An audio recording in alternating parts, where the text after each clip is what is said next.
Mbote na balandi ya émission Mwinda. Mwinda eza émission na bino. Lelo toye lisusu. Tant tobengaka Mwinda elingi koloba ete toyakande na lumière. Na émission Mwinda eza émission yakande kopesa ba réponse na ba question eza difficile. Et lelo yo toza pena ko sepela na émission yo mbala liboso to yamba mosakoli na kati ya émission oyo na français babengi prophète. Alors toza na thème ya malamu na kobondelo ndeko zwa bic na papier to carnet na yo to cahier pembeni obanda kokoma parce que ko vérifier na bible na yo pembeni parce que moto to invité na kati ya émission yo azali général na kati ya armée ya Yesu. Azali la bouche autorisée on nzamba permettre pour na koloba na part na ye. Alors ngai na ko représenter madame Tenga Gabriel Mpoi. Alors yemo ko se présenter pour boyeba ye malam. Salut papa. Salut. Bande ko bazolanda o bazana posa ko yeboza nani yebisa biso na 2 minutes ou dans 1 minute présenter biso yozanan. Merci beaucoup. Ngai naza prophète Azaf Balenga. Naza Mosali Nzambe, naza représentant légal de la communauté Chapelle des Aigles, au siège social Nangweza na route Mokali, avenue Missani numéro 105 na commune Kimbansek. Naza pasteur en fonction. Et donc Mosali Nzambe, oyo babengi na kombo prophète Azaf na mokuse yangwala. Prophète Azaf Aigle. Bande Azaf penza Aigle solo. Prophète, okoma ministère no bandi ngokan. Merci beaucoup. Ngala bongoli motema. Ça fait aujourd'hui toujours que les 34 ans. Na bongoli motema na période ba groupe de prière. Ba bondeli ponangai na consécration en tant que serviteur na 95. Wow. En 1995. Wow. Et na bandi Kosala Nzambe en tant que ministre de Dieu, reconnu prophète en 1997. Donc depuis 1997, ti lelo, je continue, je sers Dieu et je continue à servir Dieu. Et na kati na loto mosako. Donc je suis un prophète non pas parce que na mi briskaki, mais naza prophète parce que Dieu m'a appelé dans ce ministère et puis les pères batata ou baboko linga na ministère na vie chrétienne na tomo ils ont prié pour moi en tant qu'un prophète et je suis reconnu comme tel depuis mon appel jusqu'à présent dans Osala Nzambe. Donc eza eloko ya kobambate. C'est un appel dont les épreuves, les évidences, ils ont manifesté depuis que j'ai commencé à servir jusqu'aujourd'hui. Boyoki oya yeza ya kobambate ne ozala koyebika moi deux versions moni moi dendoto yoano mibengi prophète yoano komi pasteur. Prophète, tolingi toyeba père spirituel na onani. Merci beaucoup. Ngala bongoli motema na CIE. CIE Eli Koloba. À l'époque, il y avait un groupe de prière, Compagnie internationale de l'évangile. Okay. Mais plus tard, il y a une communauté internationale de l'évangile. Alors, la période d'un groupe de prière, Nazaki na papa ou babengi pasteur, Bazaki pasteur, c'était le frère Dia et puis le frère Maïza. Donc Bangonde Bazaki lokola batata na biso, mais nous avons été élevés auprès de berger au Bazaki Basali pembe na biso, entre autres le révérend Bruno Massamba ou azal lelo pasteur na église à le Jourdain Mont Carmel. OK, donc, le pasteur voilà, topé sur Mbote. Voilà, donc et puis Waneza bisika oba boko linga na foi na ngai. Mais ma première consécration, je l'ai eu auprès de 95 parce que dans la période de groupe de prière, et lundi, et vendredi, de prière. Alors le dimanche, chacun pouvait se débrouiller. C'est alors que l'un de nos aînés dans la foi, d'église, et nous avons trouvé bon d'être avec lui. C'était le révérend Jean Norbert Alembe. Je le salue de là où il est maintenant en Angola. Et Yende Moutou, Azalaki Lokola Tata consacré à Kibiso dans ministère. Mais après aussi son départ, Lokola est un fils qui ne peut jamais être seul sans Kazana Moutou, Bissika Pifaz la redevable. C'est comme ça que j'ai vécu tout mon temps sous les pieds du feu docteur Patrice Fumumba, que nous disons paix à son âme parce qu'Aza sous la bissoté. Donc voilà, moi, mon parcours des groupes de prière Tinandengala la commune. Donc, le Kolapé Papa Fumba Koufaki et l'Ikolbateke na Tikalindengwana. Ministériellement, je suis sous la couverture de l'apôtre Ignace Tambulukoki. Oyo Ayaki Kobo de la Ponangai Awa. Voilà. Apôtre Tambulukoki tope sombote. Tozana posa na ope na mwinde kozala malao mingi. Bon, papa, tolungi toyeba, tomoni tema tozo partager na yo, je crois que yondo ko fungula yango. Boaz le maître de la moisson. Ozape na milulu awawa na thème oyo. Okoye biso thème oyo. Ozo ngono ndengenini. Nini etindaki opesa thème oyo. Ba musu bazala ba pesa ba thème ya boye peut-être na simalango po tomoni moisson hein. To na simalango ezaki ne faut ne moto moko aloba to benda bango bambongo to zwa to buka ne pa na bango. Donc obenga bana nzambe po yo buka na kati na bango yebisa biso no ezano ndenge. Merci beaucoup. D'ailleurs ça n'a jamais été et ça n'a jamais habitude langai. En fait, je suis le prophète. Peut-être ça une mission pour l'expliquer qui est prophète. Un prophète Aza, un homme spirituel, un homme inspiré, un homme qui peut avoir l'avance par rapport à la contemporaine en termes d'une révélation, en termes d'un message. Voilà pourquoi les actions présentes du prophète et quoi annoncer ma action future aux églises et qu'on vivre.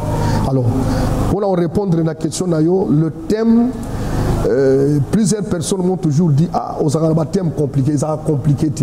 C'est juste le degré, il y a c'est ce qui fait que quand Dieu me donne un message, je dois abréger ce message au travers d'un sujet. C'est-à-dire, la prophète, on a la capacité il y a qu'à rendre, il y a qu'à réduire en une phrase ou en un mot pour que les gens comprennent. Alors, Boaz, le maître de la moisson, et un grand thème, il y a une grande activité au bâtiment organisée annuellement. Activité, on a Simof. Simof, c'est congrès international sur la moisson finale. D'accord. Voilà. Na katia thème, on a un concept et présent la combo. Moisson finale et puis le nom Boaz. Pour la lecteur de la Bible, Boaz, d'abord dans le livre de Ruth. Boaz, pour expliquer la profondeur, il y a révélation, mais c'était un homme riche qui a fait son champ. Azakine Langanaye. Et après avoir, Bible na histoire, na Elimelech, l'un des habitants de Bethléem, qui m'a Bethléem pour qu'il ne se retrouve dans Moab à cause de Yanzala. Mais quand on a commis kuna, yemoko akufi, abote ibala mibali, ya mibali bango pe bakufi. Et moi si na yende a décidé qui azonga. Mais bana on a babala kabasi mibali pardon, na mboka Moab, tant balu ba zonga. Moko kombo ya moi sezaki or pape mususu kombo lezaki Naomi. C'est pardon, Ruth. C'est alors que Ruth a zouaki décision lui que ngana okende na yo Naomi. Abaki nzambe no koma nzambe nanga peuple no koma peuple, c'est comme ça Ruth a quitté pour aller. Et tant voyez qu'on s'est retrouvé dans Moka Obakendeki na Naomi, c'est là que en allant glaner, qu'on glaner na kati langa parce que bazaki na makokité et c'est là que ko nuka et moyen à survivre. Ne langa que on s'est retrouvé maître langa wanande, il s'appelait Boaz. Ne Boaz azaki maître langa. Voilà d'abord d'une manière simple. Alors c'est un thème où il faut expliquer ma kambo belé spirituel qui concerne l'église. Je suis le prophète de Dieu. En fait, vision Yassimof, Romona Balobi congrès international sur la moisson finale. Moisson, Sokotangina Matthieu, là où le Christ est en train d'expliquer, dans Matthieu chapitre 13, Azako expliqué, et l'oko était la parabole du royaume. Alobi un maître azalaki na elanga na ye ntango ye aye kokuta badisciple pardon na butu na ntongo baserviteur baye kose retrouve que ne elanga na place balonaki ble bakuti mpe ivre nde nsima nango bake bayebisi maître babi tokende topikola yango maître babi te bopikola te mais na place ya kopikola yango botika bango bakola ensemble et nde sikoyo bandi koexplike alobi la moisson c'est la fin du monde. Les serviteurs, ce sont des anges. Donc vous comprenez, ça c'est dans la parabole. Mais la dimension prophétique, tant que la moisson, la aspect ya mokili, ya batu na fin ou na temps de la fin. Il y a un moment Jésus Christ quelque part pour expliquer la moisson est grande. Il voulait tout simplement expliquer le monde dans lequel nous vivons avec les âmes. Nous sauver. Mais il y a peu d'ouvriers. Les ouvriers, ce sont des serviteurs qu'il faut envoyer. Mais dans un autre sens, la moisson, c'est le champ de Dieu. Voilà. Alors, lorsque nous parlons sur Boaz, le maître de la moisson, je crois ici, dans l'interprétation, Boaz awa tozomona lokola Boaz oazaki naturalité, mais tozomona Boaz qui est le type de Christ. Peut-être la ligne a révélé un grand mystère dans nous inventé, mais tu comprendre que Boaz c'est le Christ, c'est le type de Christ qui est le maître de la moisson, car il a dit toutes les âmes sont à moi. Donc la moisson lui appartient. Maintenant c'est à nous les serviteurs, c'est à nous d'entrer dans les champs pour savoir comment gérer cette nation et moisson et présenter au maître de la moisson le travail que nous sommes en train de faire. Wow! Vous aurez que prophète Azo Panza, prophète Azo Bimisa, prophète Nakansa qu'on continue à Koloba. Oui, que Naoki Posana Banapena Nukoma, Nazong Selo Maloba. Expliquez biso thème oyo malam. Bandeko bakoya na rendez-vous wana baya kozwa eloko malunga parce que awa na Congo toyebi moisson malam. Toyebi moisson, oyebi biso moisson na lolenge ya bato ndenge Bible lobeli. Elanga Yesu lobi elanga zanini monene basali baza moke. Wana komi bato. Mais expliquer dans le bato bele toyebi ke non photo buka ndembongo. Awa osenga mbongo te, osala appel de fonte. Oye ça va te non lona boye batwandi opesa babiloko objectif ya loko eza yango te mais ça dozo bomba la kaka na sima kaka ya loko la pioza makaso ebili lo babi tika na bomba makaka na sima nango mais objectif eza nde mon solo. Merci beaucoup Simon. Aujourd'hui activité oyo ezo salama je crois et bandit déjà en 2007. Il faut calculer 2007, 2023 moins 7, ça fait déjà 16 ans.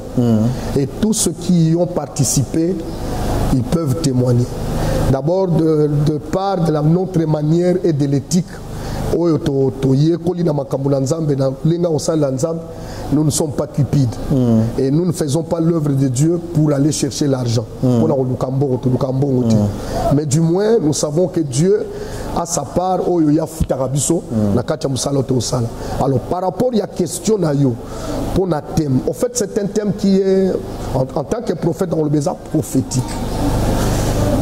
Nous savons tous que nous vivons le temps de la fin. Tout ça, tango suka et ça tango ba réalité est belé.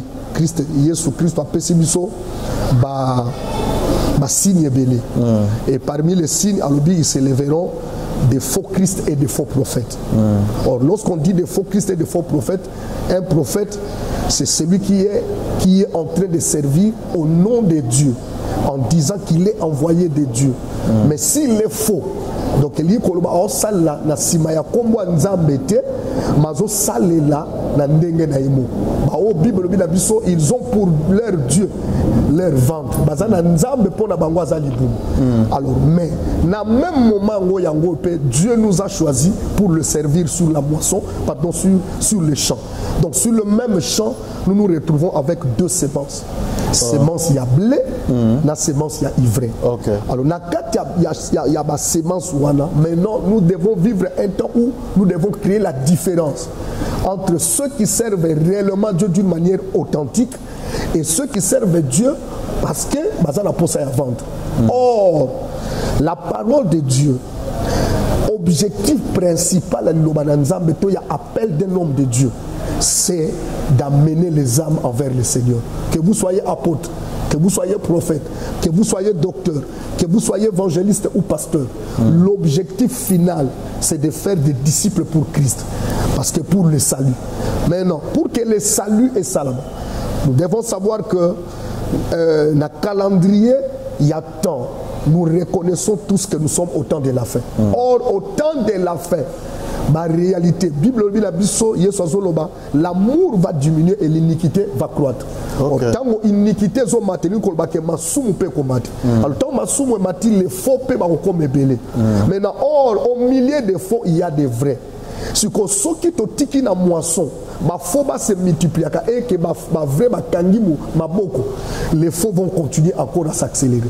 Raison pour laquelle na kata thème objectif venir parler aux hommes de Dieu, venir réveiller l'esprit des hommes de Dieu, dans le sens qu'ils sachent que moisson les moisson finale, il y a temps de la fin. Eux, ce sont les véritables blés, doivent s'imposer sur le terrain afin de pouvoir donner la vie au monde, parce que Romains chapitre 8 verset 19 la nature tout entière soupire et attend la révélation ou la manifestation des fils de Dieu. Or, donc les blés, ils sont fils du royaume. Pour expliquer. Manifestation, nous allons nous manifester comment? En manifestant la gloire de Dieu au travers la prédication de la croix. Alléluia, c'est ça le problème. C'est-à-dire, prêchons la croix, prêchons Jésus. Ne pas tergiverser sur la parole de Dieu. Ne pas interpréter le Lobananzambe dans le sens ne pas aussi parler seulement sur des choses. Oh, l'ésotérisme, message qu'on veut maquiller sous forme de l'évangile. Alors que l'évangile s'appelle Yangwane Laxi, la bonne nouvelle. La bonne nouvelle, c'est cette nouvelle-là qui nous a ramené du monde des ténèbres pour être dans le monde des lumières. C'est parce que nous avons écouté la bonne nouvelle. Donc aussi longtemps que la bonne nouvelle ne sera pas prêchée, la bonne nouvelle est vous anité. Pardon, on s'est converti. Alors qui est Boaz? Boaz, puisque c'est lui le maître de la moisson, c'est lui le maître du champ. Christ, c'est notre véritable Boaz. Pourquoi na zonga suko na nuance ya sujet. Na nuance à sujet pour le monde que Boaz yende mtazalaki mukolo elanga. Mais Boaz aye ko se retrouver na bolingo na ye avec une femme étrangère. Voilà. Piège te nazoya pour expliquer ce que selon la révélation. C'est-à-dire, en réalité, le coup la Boaz a qui Bethléemite. Et c'est elle qui peut abala une Bethléemite. Mais ça s'est retrouvé que Boaz a kobala une Moabite. Moabite, c'est-à-dire une femme étrangère. Or, la Bible dit clairement, il est venu chez les siens. Les siens ne l'ont pas reçu. Mais à tous ceux qui l'ont reçu, il leur a donné le pouvoir de devenir enfants de Dieu. Nzambe Yesu Christ il est d'abord venu chez le ciel. Le ciel c'est quoi? C'est Israël, son peuple. C'est de là qu'il pouvait choisir une épouse. Mais Yesu Christ a vu moi citer la Katia et si quoi qui a moi si. Il est venu prendre une femme au milieu des nations. Nous qui étions des étrangers. Donc en réalité, Ruth a représenté l'église qui est une épouse qui sera tirée des nations. Wow. Une femme étrangère.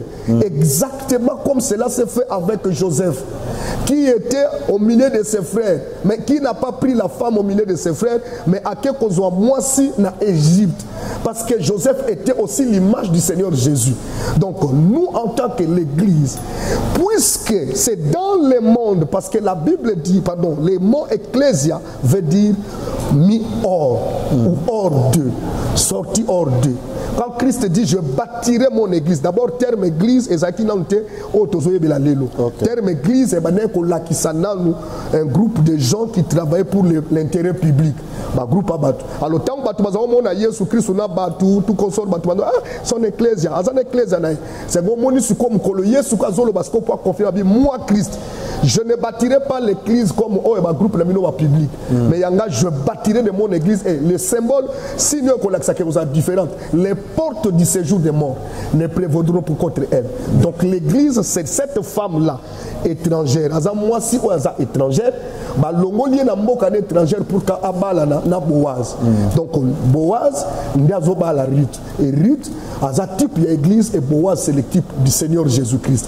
Et par leur mariage, la noce de l'époux ou de l'agneau, sangana lors de l'enlèvement. Donc nous devons savoir, c'est du monde, c'est de cette moisson-là. Ndebisika pi Boaz azokutana na Ruth naï. Na kati ya mokili ndebisika pi Yesu Christ azu mwasi naï. Wow. Prophète aigle. Vraiment prophète bateau bazolanda bazaya ko sepela. Okoyebisa ba pasteur o nini to ba prophète parce que le loyo évangile na Congo ezokufa surtout bino ba prophète ne bozoboma. Oleba bimisa biloko ndenge bozobimisa boye. Mais toujours mon arrêt non nazo mona yo nazo sa mona boye nazo ndoki ni donc makambu ya malambu ezate kuna bakangaka bandoki kuna bakangaka ke nazo mona za na posa mbongo et puis beaucoup mo bimisa ba méga na ba téléphone na bato beaucoup mi kokoti ko yiba réseau ba mbongo na ba banque bo tcha ko na ba téléphone na bato na ebitu ko lobani pona le kambwana. Merci beaucoup. Bon, en fait, je ne veux pas m'immiscer dans les affaires des autres, mais nous devons présenter tout simplement la vérité de l'évangile. Je crois, révélation, inspiration, ils allaient jauger, ils allaient jauger par les Écritures, fondées par les Écritures. Alors, donc, ils allaient dire comme ça, comme on a l'élo. Ce qui est une explication claire dans l'écriture, il faut les disqualifier. C'est pourquoi la Bible dit clairement, d'abord ne méprisez pas les prophéties. Mais quelque part on ajoute, balobi, retenez ce qui est bon. C'est-à-dire, ngai na kokuta na yo lobi kenga na prophète ba o ba sakola ba sakola. Loba na yo ba bino so loba. Ko katatene ne ozolo ba na nyoso na ondima. Donc ce que na lukaka o ya bien, on a monique e ko za l'édification pour langa. Le reste on a ko c'est pel singai na sens que exactement compatible dans l'écriture. C'est en ce moment-là que je vais me mettre à côté. Alors, par rapport à la réalité au lobby, en fait, le problème est au niveau de la définition. Quand quelqu'un ne sait pas définir d'abord, l'Église aujourd'hui a un sérieux problème. Le sacerdoce a un sérieux problème. Qui est un prophète? Qui est un apôtre? Qui est un docteur? Qui est un pasteur? Qui est un évangéliste? C'est à ce niveau-là que le problème est là. Vous voyez les gens qui sont en train de servir dans un domaine où ils ne savent pas définir les domaines. Déjà, ça le problème. Or, un prophète doit savoir définir qui est réellement un prophète. Et quel est son rôle à jouer dans l'église. Le prophète n'est pas d'abord celui qui doit dire « Namonibo ». Bien que cela se trouve aussi dans les prophètes. Ils appellent à Katia Mosakon. Parce que ça fait partie de l'onction prophétique, c'est un kit. Et ça quitte Mobimba, et vend des éléments.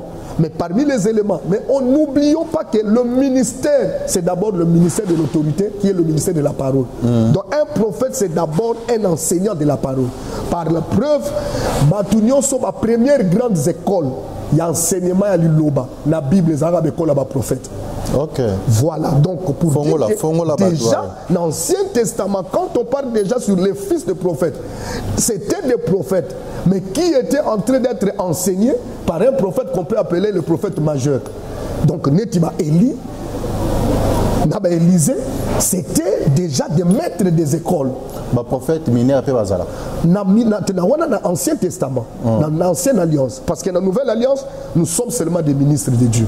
Je ne vais pas entrer mineur ou majeur, toutefois, peut-être par rapport à l'âge, mais je ne peux pas dire que la Bible, dans les Écritures, on ne nous parle pas dans la Nouvelle Alliance d'un certain prophète majeur ou d'un certain prophète mineur.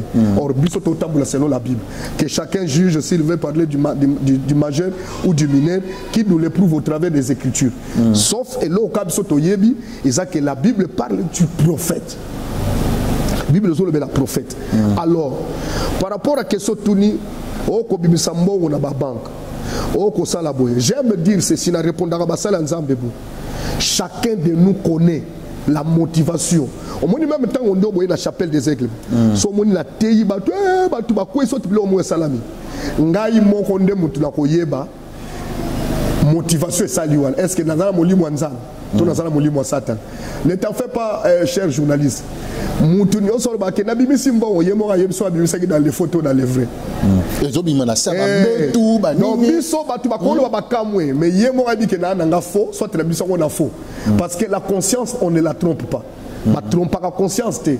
Oza na biso wana kati église de tozabo oyebisa mutu na koti na kati ndaku na yo na koti na kati chambre yo nazo mona kiti ya pembe nazo mona nini ya boy d'abord na lingi na expliquer place wana. C'est ça la différence entre les voyants et les prophètes. Là, wow. Voilà. Prophète Osmadio Simba, le banane. Voyant, Azagodo Talaga Kotope bien. Oh yo, yemo na mukambanga na molimo na ye. Ya omoni ba voyant mi bazanga na ba plan.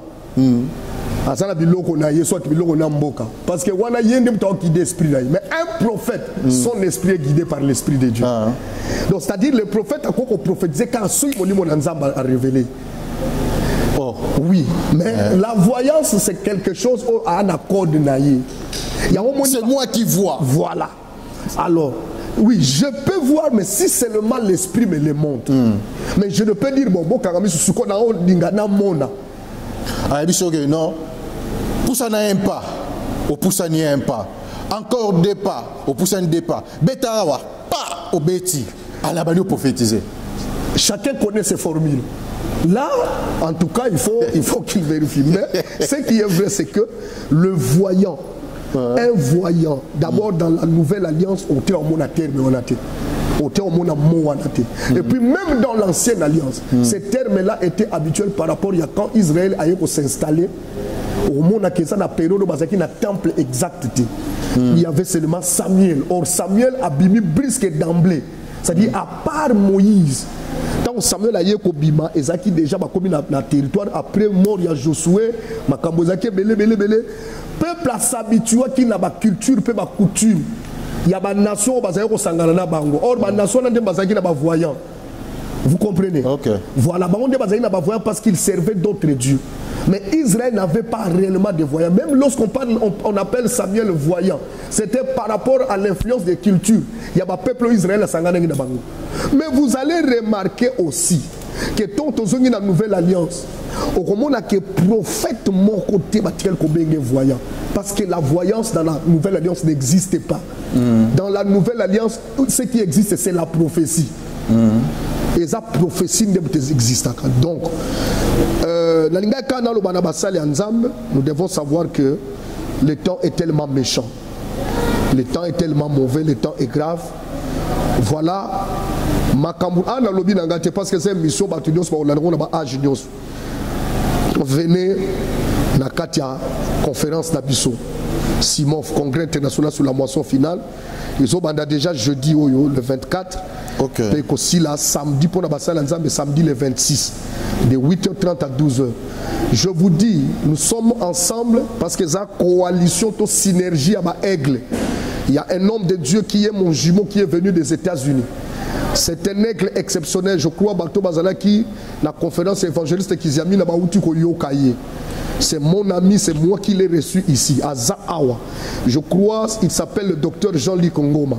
Je vous souhaite, je vous appelle, venez l'écouter et venez écouter les deux aigles. Matumoko batangi na Facebook place na komi na Simon, pas de pitié pour la révélation. Wow. Donc exemple mawate pour la révélation. Donc vous allez écouter la révélation sans pitié. Et Dieu va certainement beaucoup parler, édifier, orienter, instruire, corriger et puis bénir beaucoup d'hommes de Dieu dans la conférence. Voilà. Donc, adresse la mission Zaka en église Chapelle des Aigles, avenue Missani, numéro 105, juste en face, il y a église, pardon, il y a hôpital, Obabengo hôpital à Madaïla. Quand vous arrivez, vous allez voir le temple qui est là, la Chapelle des Aigles, des places Tokoya. Voilà, je vous dis, soyez les bienvenus, que Dieu vous bénisse abondamment. Ouais, ezalaki émission Mwinda. Émission Mwinda tokomi na suka. Alors, vous allez passer une émission oyo ndeko benga biso na numéro ozomona na ba écran tokoyamba yo na émission Mwinda, des émissions na bino. Bolanda yango chaque fois, même heure, même chaîne. Na okate émission te soki na remercier équipe technique te. Merci na Papa Godé, Nindu, Ouazagi na caméra. Merci na Sikoyo église et pas Papa na biso Aigle Yambaki biso. Topesi bino penanda ko merci Ouazagi na banda ko na pakiti na bino pona kolanda émission. Tukutani mbala sima. Merci.